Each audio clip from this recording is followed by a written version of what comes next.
이 우리에게 주신 말씀 함께 읽고 또 함께 나누기 원합니다. 마가복음 9장 2절부터 9절까지의 말씀, 마가복음 2장부터 9절까지의 말씀, 저와 여러분들이 한 절씩 교독하시겠습니다.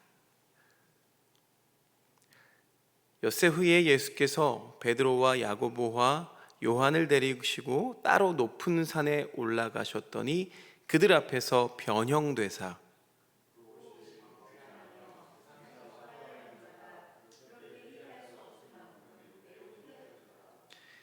이에 엘리야가 모세와 함께 그들에게 나타나 예수와 더불어 말하거늘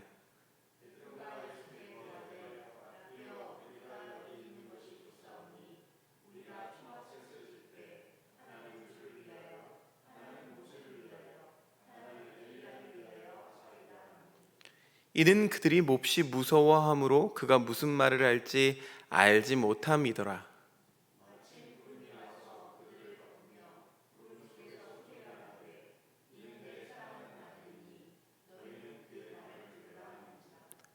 문득 둘러보니 아무도 보이지 아니하고 오직 예수와 자기들 뿐이었더라.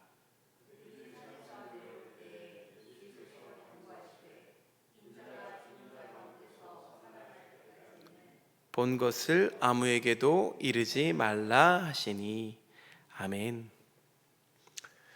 새로운 한 해가 되면 교회에서는 이렇게 신앙 목표 또는 이렇게 표를 내겁니다. 대부분 보면은 변화된 삶, 또 그리스도인다운 삶을 살자라는 권면이 담겨 있죠.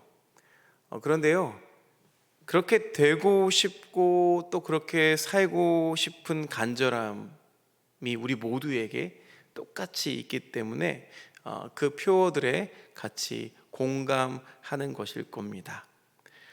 변화란 꿈꾸고 재촉하는 간절함이 이 변화라는 것에서 똑같이 나타나는 것을 보면 오히려 이 변화라는 게 말처럼은 쉽지 않다는 게 분명해 보입니다. 믿음을 가지고 있다면 믿음대로 살고 또 구원받은 자답게 신앙생활하면서 사는 게 마땅할 텐데 대체 뭐가 문제이길래 이렇게 변화가 어려운 걸까요? 오늘은 이 문제에 대해서 함께 나누어 보려고 합니다. 교회력으로 따지면 이번 주간은 주현우 마지막 주간입니다. 그러니까 주님의 변화를 기념하는 그런 한 주이기도 합니다. 주현, 주님이 현현하시는 그 시간은 이제 끝이 나고 돌아오는 다음 주 수요일이면 제2의 수요일이 시작되죠. 사순절 여정이 시작이 됩니다. 이런 교회력의 변화가 담고 있는 의미를 단적으로 보여주는 게 오늘 함께 읽은 이 복음서의 말씀인 것이죠. 그날에 주님을 따라서 산에 올라갔던 베드로, 요한, 또 야고보 이 세 명의 제자들은 주님이 세상 모든 사람들 어떤 사람이 빨래를 해도 그렇게 희어질 수 없을 만큼의 하얀 그 빛처럼 광채에 둘러싸인 모습을 보고는 깜짝 놀랐습니다. 그동안 주님을 따라다니면서 놀라운 일들을 보지 못한 건 아니었죠. 그런데 변화하신 주님을 목격한 이제야 비로소 제자들은 주님이 도저히 자신과 같은 존재가 아니라는 것을 알아차릴 수 있었기 때문입니다. 산 위에 오르셨다가 변모하신 이 주님의 모습을 보면서 두 가지 생각을 품게 됩니다. 첫째는 나도 제자들처럼 주님의 변화를 눈으로 보는 그런 놀라운 증거, 그런 경험이 나에게도 있었으면 좋겠다라는 것이고요. 두 번째는 나 자신도 주님처럼 변화되거나 또 그럴 만큼 또 변화된 삶을 살고 싶다는 두 가지 생각을 품어봅니다. 이런 우리의 간절한 마음을 구약 성경에서도 찾아볼 수가 있는데요. 이스라엘의 병거와 마병이라는 별명으로 불린 사람이 있었습니다. 그 사람의 이름은 엘리야입니다. 엘리야 하면 능력의 선지자였죠. 실제로 이 엘리야는 이스라엘을 외세의 위험에서 벗어나게도 했습니다. 자, 그랬던 엘리야가 하나님의 부르심을 받게 되죠. 그런데 이번 부르심은 좀 전과는 좀 다릅니다. 말씀을 전하라는 사명, 그런 사명이 아니라 사명을 모두 마친 이 엘리야를 당신의 품으로 부르시는 그런 부르심이죠. 그렇다고 해서 엘리야가 나 아쉽습니다. 나 더 할 일이 남았습니다. 내가 아니면 또 누가 합니까? 이렇게 말하면서 버티거나 늑장 부리지를 않습니다. 평생도록 주님께 순종했던 것처럼 이 최후의 자신을 향한 부르심 앞에서도 그는 성실하게 응답합니다. 그런데 이번에는 그 곁에 함께 하는 이가 있었습니다. 제자 엘리사였죠. 이 둘이 함께하는 여정은 그리 길지 않았습니다. 얼마 가지 않아 끝이 나게 됩니다. 요단강 앞에서 둘은 이제 갈라져야만 합니다. 아무리 원한다고 해도 이 엘리사의 동행은 그곳까지였습니다. 우리말에 그런 말이 있죠. 돌아오지 않는 강을 건넌다, 메콩강을 건넌다. 이 강 건넌다는 표현은 죽음을 뜻하는 메타포이죠. 어디든 따라갈 수 있습니다. 그런데 여러분, 죽음을 따라갈 수는 없겠죠. 또 대신해 줄 수도 없습니다. 자, 이제부터의 길은 이제 엘리야가 혼자 가야 되고 이제 엘리사는 남아야 합니다. 그런데 이야기가 거기서 끝나지 않아요. 성서 기자는 갑자기 나타난 불병거와 또 불말이 그 둘 사이를 갈라놓았고, 엘리야가 이어서 회오리 바람에 의해서 하늘로 올려졌다라고 말하고 있습니다. 굉장히 극적인 장면이죠. 여러분, 사람이 그냥 지금 산채로 불병거와 불말을 탈 수 있습니까? 뜨거운 거 잠깐 만져도 막 너무 뜨거운데 어떻게 그 위에 탈 수가 있겠어요? 그것처럼 이 엘리야의 죽음은 돌이킬 수 없다는 것을 뜻하고 있는 거예요. 마치 산 위에 이제 빛에 둘러싸인 그 주님처럼 엘리야 또한 매우 특별한 존재였음을 보여주는 표현입니다. 오히려 우리가 눈여겨보아야 될 게 있습니다.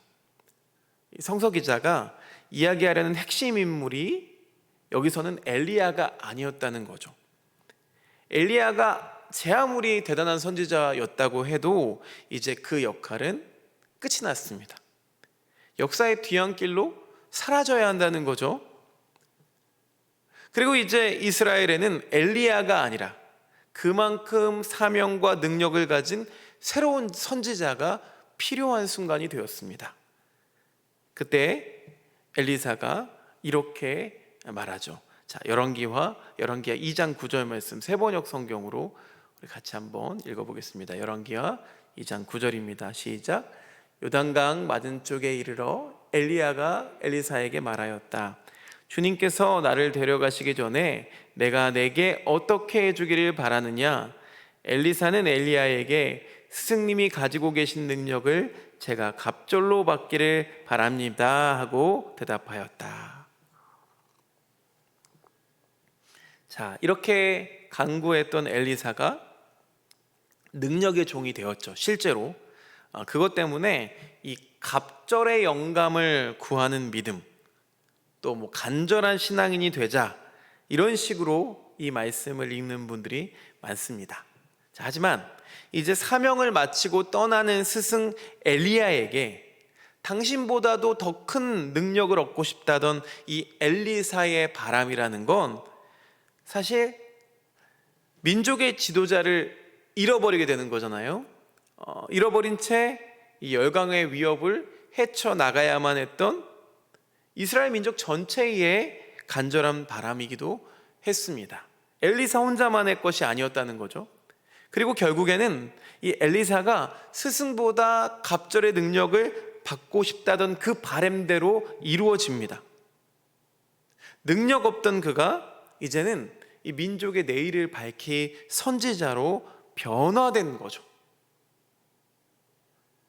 하지만 이거는요, 엘리사의 어떤 바람이나 간절함이나 믿음이나 자질 때문에 얻어진 게 아닙니다. 그저 그는 구했을 뿐이고 그를 변화로 이끈 것은 무엇이었나요? 영감. 여기서는 영감이라고 표현되어 있지만 성경 전체에서는 이 영감을 무엇으로 표현하냐면 성령 충만 덕분입니다. 이걸 신학적 용어로는 배타적인 은총 사건이라고 말합니다. 배타적인 은총 사건. 그런데 엘리사만 이걸 경험한 게 아니죠.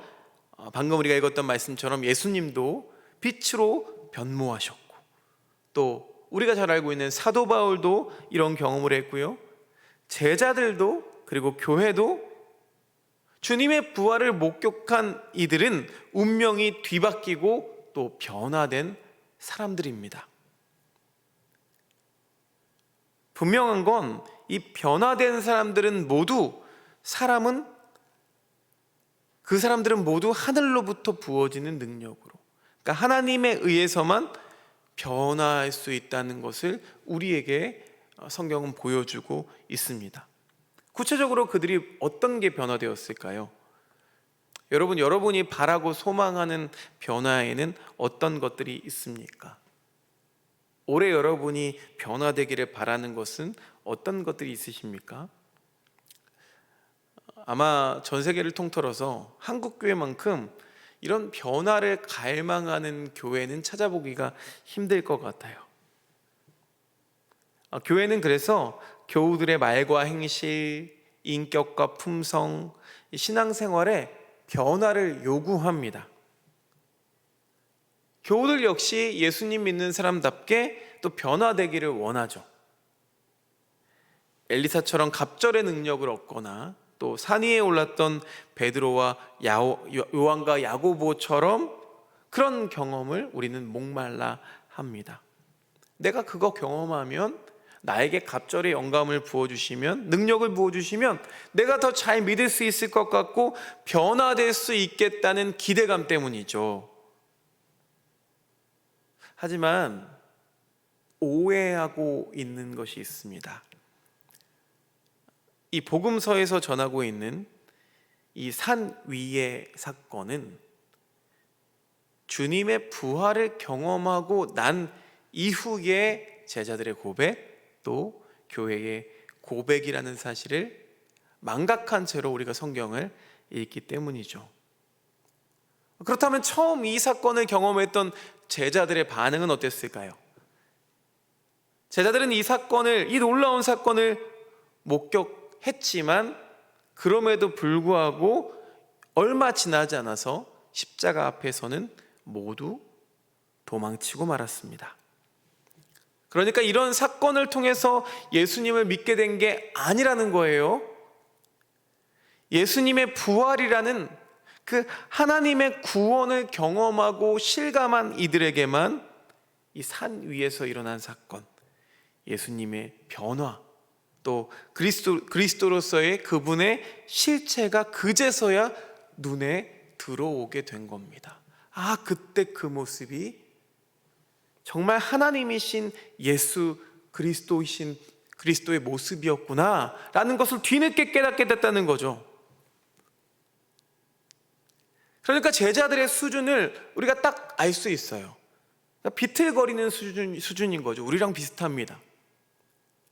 예수님께서 부활하시기 전에 제자들에게도 믿음이 전혀 없던 것은 아니었습니다. 하지만 서툴었고 또 비겁했어요. 그 제자들이 사도로서 늠름한 모습으로 송두리째 뒤바뀌게 된 계기는 변화산 위의 사건이 아니라 주님의 부활을 경험한 이후였다는 사실을 여러분 믿으시기를 바랍니다. 이게 더 중요합니다. 여러분은 스스로가 변화되었다고 생각하십니까? 아니면 변화되어야 한다고 생각하십니까? 물론 변화된 부분도 있고요, 아직 더 변화되어야 될 부분도 있습니다. 뭐 어떻게 답변하느냐에 따라서 현재 우리 자신의 신앙을 우리 스스로 가늠해 볼 수가 있겠죠. 예상컨대 우리 교우들은요, 많은 분들이 나는 아직 멀었다라고 생각하실 겁니다. 우리 교우들은 굉장히 겸손하세요. 그래서 요 앞에 나오시는 것도 참 힘들어 하시는 것 같아요. 앞에 나오면 어디를 서야 될지 막 모르겠고, 요 앞에서 마이크 그냥 쓰셔도 된다고 하면은 막 괜찮아요? 막 이렇게 물어보시고 하시는 부분들이 있어서 분명히 그렇게 대답하실 것 같아요. 아무리 돌아봐도 내 인생, 나를 변화되었다라고는 말할 수 없을 만큼 타성에 젖어 있는 우리들의 모습이 실망스러운 탓이죠. 여러분, 왜 이렇게 변화는 더디고 어려운 걸까요? 여러분, 그런데 우리가 여전히 이 변화라는 말에 성경적인 의미를 오해하고 있는 탓입니다.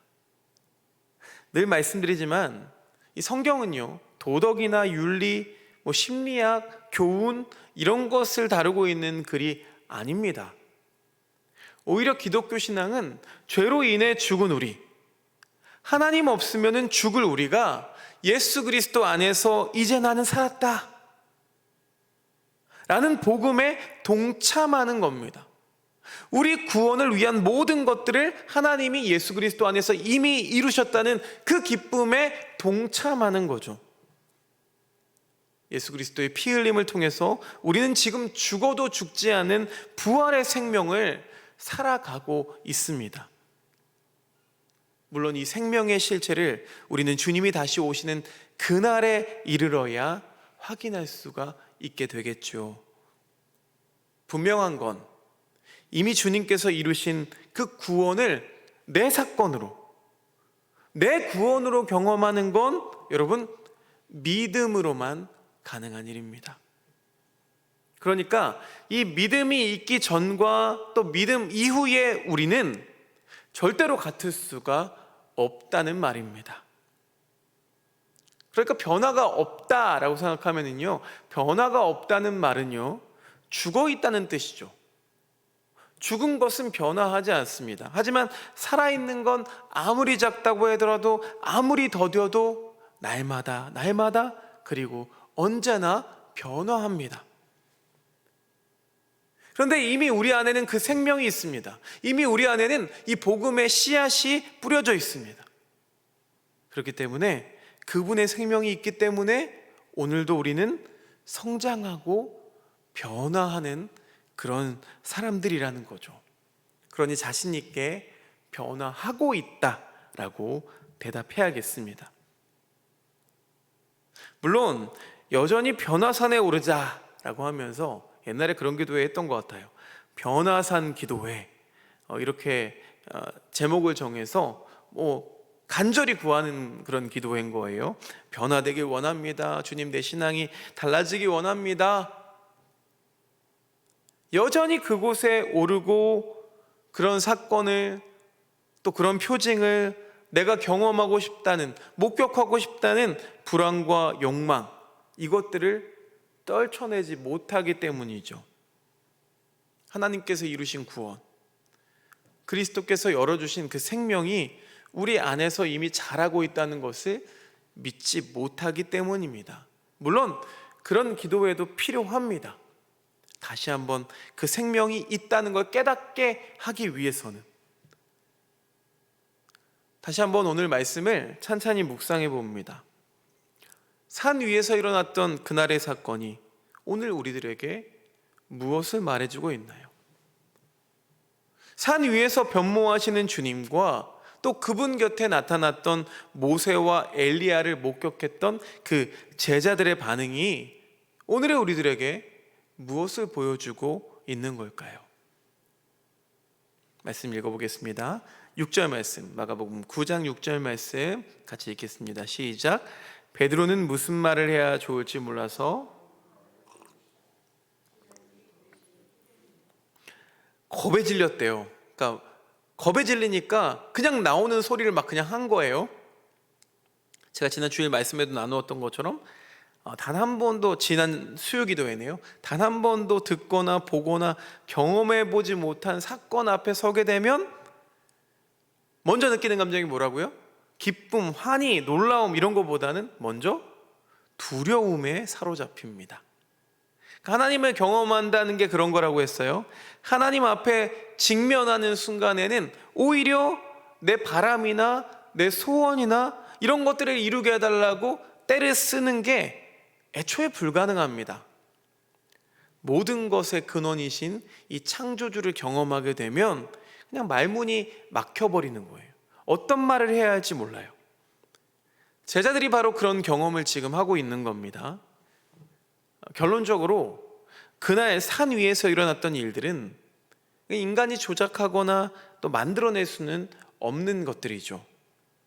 하나님을 만나는 경험, 예수께서 그리스도이심을 직면한다는 것, 이것은요 이렇게 인간의 철저한 무능과 무력함이 드러나는 일이고, 또 그것을 나의 무력함을 직면하는 사건입니다. 산 위에서 일어난 이야기의 핵심은 다른 것이 아니라 그리스도 사건이죠. 자, 7절 말씀 읽어보겠습니다. 7절 세번역 성경으로 시작. 그런데 구름이 일어나서 그들을 뒤덮었다. 그리고 구름 속에서 소리가 났다. 이는 내 사랑하는 아들이다. 너희는 그의 말을 들어라. 자, 이윽고 하늘로부터 음성이 들렸습니다. 그러니까 바로 이곳에 하나님이 함께 해주셨다는 것을 뜻하죠.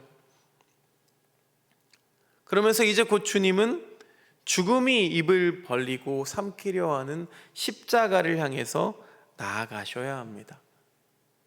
그런 위태로운 순간에도 주님은 빛으로 빛나셨습니다. 왜 그랬을까요? 언제나 하나님이 함께 계셨기 때문이었습니다. 이게 무척이나 중요합니다. 여러분, 엘리사가 능력을 힘있게 된 건 자신의 어떤 힘이 아니었습니다. 자신이 자격이 있기 때문이 아니었습니다. 엘리사는 스승 엘리야 곁에서 하늘로부터 부어지는 영감을 얻을 수 있었습니다. 어둠 가운데 사로잡혀 있던 사도 바울도 주님의 영광을 볼 수 있는 사람이 된 것은 빛이 있으라라는 그 한 말씀, 그 말씀하시는 주님 안에서 그 일이 가능했던 것입니다. 하나님의 의에, 그리스도 안에서, 보통 엔 크리스토스라고 얘기하죠. 기독교 신앙의 핵심이죠. 복음의 정수가 바로 이것입니다. 사랑하는 여러분, 우리는 이런 사람이 되고 저런 삶을 살라 라고 선동하는 세상을 단호히 밀어내어야 합니다. 진정한 변화, 생명을 얻는 참된 변화는 어떻게가 아니라 누구와 함께 있을 때에만 가능한 일임을 증언하는 일, 그 일에 부름받은 사람들입니다. 누구를 말할까요? 네, 그리스도이신 예수님이시죠. 그러니까 이제는 더 이상 이방인들처럼 어떻게 변화할 것인가, 전전긍긍하면서 방황했던 모든 걸음을 멈추어야만 합니다. 그분께로 돌이켜야 합니다. 우리 스스로 어둠을 밝히려고 애쓰지 말아야 합니다. 그냥 빛을 향하면 됩니다. 자, 오늘 가장 중요한 포인트 말씀인데요, 9장 8절 말씀 같이 읽어보겠습니다. 시작. 그들이 문득 둘러보았으나 아무도 없고, 아멘. 그들이 문득 둘러보았으나 아무도 없고 예수만 그들과 함께 계셨다. 자기들 눈앞에 펼쳐진 놀라운 사건을 보면서 베드로가 초막 셋을 짓겠습니다 막 횡설수설할 만큼 두려움에 떨었던 제자들이었습니다. 그런데 문득 정신이 들고 보니까 모세와 엘리야도 또 그들을 덮고 있던 구름도 한 점 보이지 않고 그냥 예수님과 자신들만 덩그러니 남아있을 뿐이에요. 뭐지? 꿈인가? 환상인가? 물론 산 위에서 벌어진 그 사건이 인간이 인위적으로 만들어내거나 조작할 수 없다는 건, 다른 한편으로는 그런 절대적인 사건이나 그런 경험이라는 게 언제나 또 한순간일 수밖에 없다는 것을 말합니다. 우리는 현실을 살아야 하죠. 오히려 현실은 그런 것들이 눈에 들어오지 않을 만큼 분주하고 막막합니다. 이 현실에서 놀라움과 경이로움을 유지한다는 것은요, 그만큼 쉽지가 않은 겁니다. 우리가 수련회를 다녀오거나 아니면 부흥회를 다녀와도 약발이 떨어진다고 하죠. 그 얼마 지나지 않아서 다시 원상태로 돌아오는 것, 그것과 똑같죠. 아무리 은혜에 감동하고 감격해도 일상의 모든 순간에 은혜를 실감하지 못하고 살게 되는 것처럼 말입니다. 사랑하는 여러분, 더 이상 나도 언제쯤이면 제자들처럼 저 산 위의 경험을 할 수 있을까? 어떻게 해야 내가 영감을 더 얻을 수 있을까? 그런 생각에 마음을 빼앗기지 마십시오. 그런 일들은 그냥 한순간에 번개처럼 스치고 지나갈 뿐입니다. 우리 주님은요, 산 위가 아니라 산 아래 제자들의 삶으로 이 십자가를 져야만 하는 그 땅으로 내려오셨습니다. 거기서 멈추지 않고 내려오셨어요. 그리고 오늘도 우리에게 산 아래에서 말씀을 읽고 또 기도하고 찬양하고 예배하고 그날의 사건을 기억하라 라고 우리에게 말씀하십니다. 제자들이 경험했던 그 일을 나의 이야기로 공유하는 거죠. 그리고 다시 산 아래 우리가 살아내야 하는 이 거칠고 투박한 삶을 그냥 생생하게 마주해야 합니다. 이것이 우리들의 최선입니다. 초월적인 산 위의 일들이 아닌 그 일을 이루시는 주님을 우리들의 일상과 현실에서 받아들이고 믿으며 살아가야 한다는 것이죠. 이 일에 온 마음과 영혼을 집중하며 살아가는 저와 여러분들 되시길 바랍니다. 주님은 지금 여기 우리와 함께 하시고 또 우리의 능력이 되시고 우리들을 구원해 내십니다. 이것이 바로 말씀과 교회 그리고 우리 믿는 이들의 증언이 되어야 하는 것입니다. 그렇게 증언할 수 있는 저와 여러분들 되시기를 주님의 이름으로 축원드립니다. 거룩하신 아버지 하나님, 감사합니다. 오늘도 주님의 말씀을 통해서 예수만 제자들과 함께 계셨다라는 사건을 통해서 과연 지나간 모든 그 영광스러운 경험들, 그것이 최선이었는지를 생각해 보게 됩니다. 그 일들을 통해서 우리에게 남아있는 것은 무엇입니까? 예수만 함께 계셨다. 다른 말로 바꿔 말하면 예수님만 계시면 충분해야 하는 우리들의 인생입니다. 주님만으로 만족합니다. 주님만으로 충분합니다. 이렇게 고백하며 우리들의 일상을 살아낼 때 우리의 고백을 통해서 많은 이들이 일상에서 주님을 만나고 경험하게 될 줄로 믿습니다. 예수 그리스도의 이름으로 기도드리옵나이다. 아멘.